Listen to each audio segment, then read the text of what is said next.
minus the bear and Botch, and welcome to my Reverb shop. So I've been on tour so many times I've lost track and played so many shows. And after being on tour for so long, you accumulate a lot of stuff. So I got lots of guitars, pedals, amps, and a bunch of other stuff that I'm not using at the moment. And what I really love is for these things to go to a new home where someone would really appreciate them. I'm not touring at the moment anymore, and I'm currently writing a new solo album, my first one. While letting go of some of this stuff is a little, little hard for me to do, I realize that I don't need a lot of it, and what I'd really love to do is to get some new things, new toys, guitars, pedals, software that will help me making new music in the future. So a lot of this stuff has a lot of personal meaning, and a lot of it has been all over the world, all over the country, but I feel like it's time to give it up and to let some new folks have a shot at it.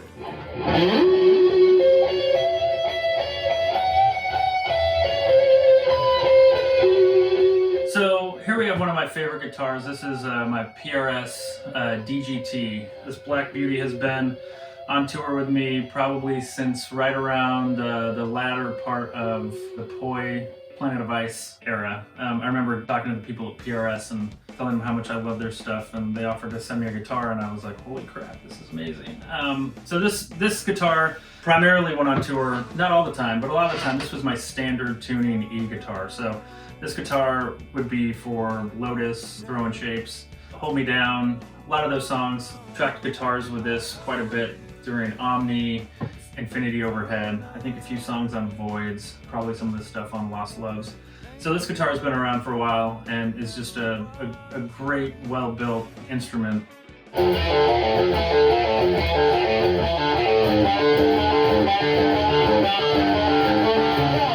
This is the Schecter guitar that I played for a long, long time in the Botch days. So originally in Botch, I played a bunch of Les Pauls, and I took them to Europe. I think it was the first European tour, and at some point, I forget how it happened. Maybe I smashed something, maybe headstocks got broken somehow, but I found myself in Germany without a guitar. And so we went to a guitar shop in Germany, and this is what I could afford and what sounded good and what kind of did the trick. So this guitar, was on a ton of Botch tours, and it's the main guitar that you see in the final Botch DVD. It also was one of the first guitars that I used in Minus the Bear. A couple songs probably on Gigantic. Certainly has a lot of memories. Kind of surprised that it lasted this long, but it is certainly was a workhorse for me over the years.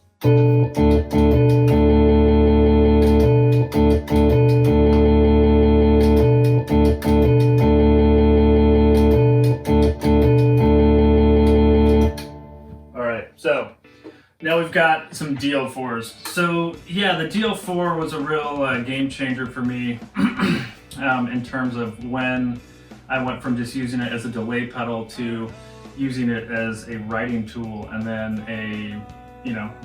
a song tool, basically.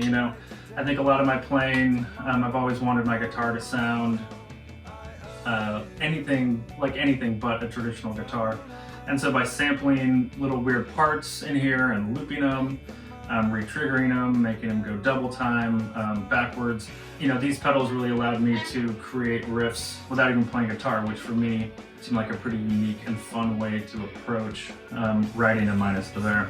So yeah, there's 7 of these guys, and they all miraculously still work.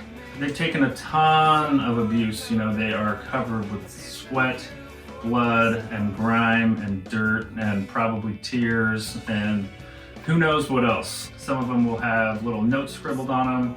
I think one of them has Arabian Nights written at the top of it, because as we were writing the song Nights, the working title was Arabian Nights Stoned Alive. So I had 2 pedals, the 2 pedals for the riff, the one I just played, and each DL4 had kind of the song title written at the top of it. Alright, so this is the first pedal board I used in Minus the Bear. I got this from Stone Gossard's Studio Litho. I'm pretty sure while we were tracking Highly Refined Pirates. Maybe it was during beer commercials, I'm not totally sure. But yeah, this I think was Stone's pedal board in Pearl Jam for a little while. It's got the Pearl Jam stencil on it. It says Pearl Jam SR stage right. So I'm assuming it was his at one point. Yeah, this was the first pedal board I used for, I don't know, maybe 3 or 4 years, probably 3 years, up until Mano Solosa, when I had the custom bigger pedal board made.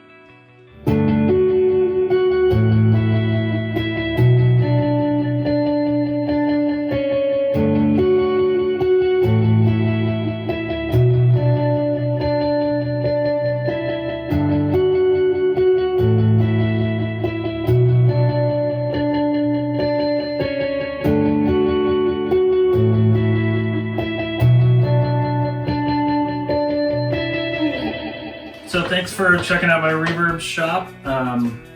Hopefully, if you're interested, you'll find something that you enjoy, and we'll provide you with fun and inspiration, and it'll go from my hands to yours. So thank you for checking this stuff out, and hope to see you soon. Thanks.